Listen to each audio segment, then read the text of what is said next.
Hi friends, வாங்க முட்டை குழம்பு எப்படி செய்யுதுன்னு பார்க்கலாம். அதுக்கு வெஜிடபிள்லாம் கட் பண்ணி வச்சாச்சு.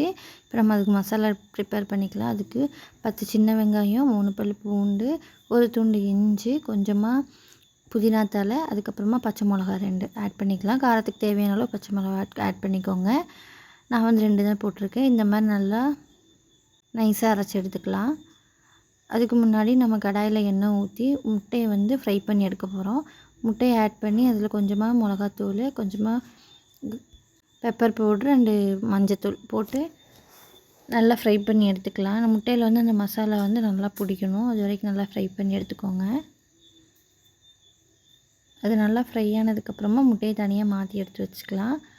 அப்புறமா அதே பேனில் வந்து அதே எண்ணெயில் கடுகு, கருவேப்பிலை, ஜீரகம், அப்புறமா நம்ம கட் பண்ணி வச்சுருக்க வெங்காயம் ஆட் பண்ணி உப்பு சேர்த்துக்கலாம். தேவையான அளவு உப்பு சேர்த்து நல்லா வதக்கி எடுத்துக்கலாம். வெங்காயம் கோல்டன் ப்ரௌன் கலரில் ஆகணும்.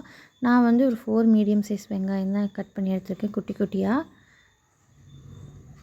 அது நல்லா கோல்டன் ப்ரௌன் கலரில் வதங்கினதுமே நம்ம வந்து ஆல்ரெடி அரைச்சி வச்சுருக்கோம் இல்லைங்களா, அந்த வெங்காயம், பூண்டு, இஞ்சி எல்லாம் போட்டு அந்த மசாலாவை ஆட் பண்ணி அதுவும் நல்லா பச்சை வாசம் போகிற வரைக்கும் வதக்கி எடுத்துக்கலாம்.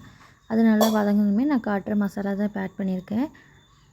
பாருங்கள், Kashmiri chilli powder, normal chilli powder, மஞ்சத்தூள், கரம் மசாலா, மல்லித்தூள், அவ்வளோதான் ஆட் பண்ணிவிட்டு அதுவும் நல்லா வதங்கணும். வதங்கிட்டு இருக்கும்போதே தக்காளி ஆட் பண்ணிக்கலாம். நான் வந்து 2 மீடியம் சைஸ் தக்காளி தான் ஆட் பண்ணியிருக்கேன். தக்காளி ஆட் பண்ணி தக்காளியும் நல்லா வதங்கணும். மசிகிற அளவுக்கு வதங்கினதுமே தேவையான அளவு தண்ணி ஊற்றிக்கலாம். தண்ணி ஊற்றி மூடி போட்டு கூட கொதிக்க விட்டுக்கலாம். குழம்பு நல்லா கொதிக்கும் போது முட்டையை ஆட் பண்ணிக்கலாம். ஆல்ரெடி மசாலா போட்டு ஃப்ரை பண்ண முட்டையை ஆட் பண்ணி நல்லா எண்ணெய் பிரிகிற வரைக்கும் கொதிக்க விடணும். அப்போ தான் அந்த முட்டையில் வந்து நல்லா மசாலாலாம் இறங்கும். இந்த மாதிரி நல்லா கொதிக்கணும். பாருங்கள், இப்போ எண்ணெய் பிரிஞ்சு வந்துருச்சு. இதுதான் முட்டை குழம்போட ஃபைனல் லுக். பாருங்கள்,